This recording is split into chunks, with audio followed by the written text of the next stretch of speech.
Hey guys, me Matt, reporting from Cumberland Monastery in Cumberland, Rhode Island. We're going to talk a little about Nine Men's Misery, which is the first known Veterans Memorial of its kind.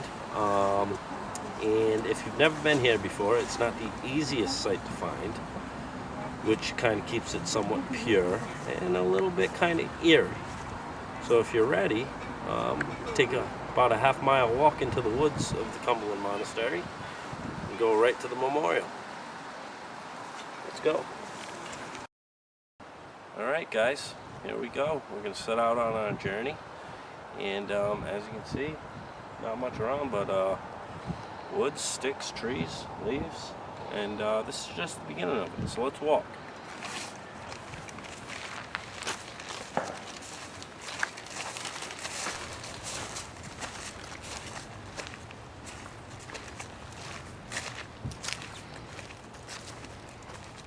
See any markers yet. So basically, you have to know where you're going.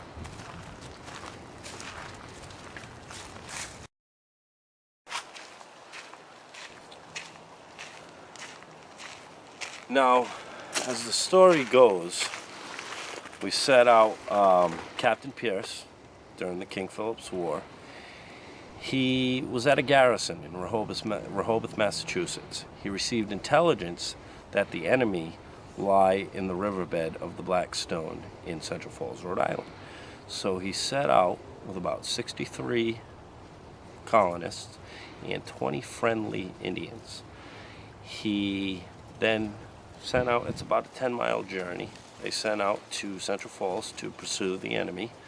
They stumbled upon 4 what appeared to be wounded Indians, Narragansett Indian warriors. So they gave pursuit to the Indian warriors. As they gave pursuit, unfortunately, these 4 Indians were decoys, and they were shortly after ambushed by about 700 Narragansett warriors. And we're going to continue our walk to Nine Men's Misery. And I don't see any markers yet, but usually there's little markers on the trees. But if you just follow me, I know where I'm going.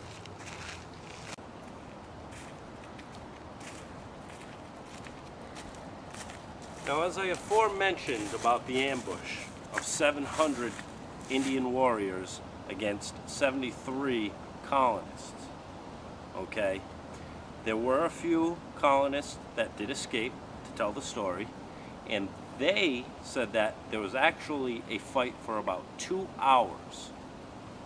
A 2-hour fight from 700 Indian Narragansett warriors against 73 colonists. That's a pretty brave fight right there. It's told that there were about 148 Indians that were killed. Pierce was one of the first to actually be slaughtered and killed in the battle. But they stood their ground, they stood back to back, and they fought pretty hard and brave. And in the end, there were about 9 men that were captured. And as you can see over here, I found one of the markings on the tree. Nothing but a simple arrow pointing in the direction of Nine Men's Misery, and of course, the 9, representing Nine Men's Misery. So let's keep walking.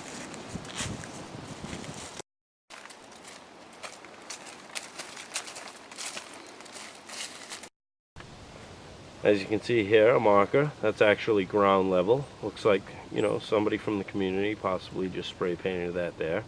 It is a community site. It's mostly known to just the general community. So, I mean, you know, a lot of work's been done to kind of preserve it over hundreds of years, just by the people in the area, which I think is a great thing. So let's keep it moving. Oh, you can see it right over there. So obviously we're almost there. There it is right there, right beyond that hill. All right.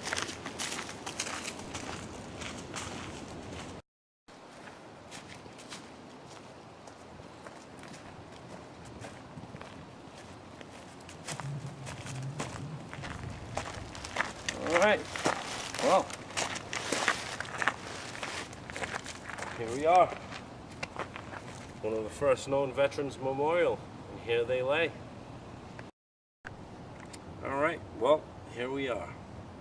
As I previously said, the 9 men that were captured in Central Falls, Rhode Island, were brought here to the woods of Cumberland, Rhode Island, where at this very site, unfortunately, were tortured, dismembered, and left for dead. A few days later, the English stumbled upon the bodies, and they buried them here at this very spot. And these men, 9 men, soldiers, colonists, are still buried at this very site. And over 300 years later, this site is nearly, almost in perfect condition. Okay, well, this, again, I will reiterate numerous times, the first known Veterans Memorial in the middle of nowhere that not too many know about. I'm going to read to you what the plaque says. Here lie the 9 men's misery. On this spot where they were slain by the Indians were buried the 9 soldiers captured in Pierce's fight March 26, 1676, erected by the state of Rhode Island in 1928.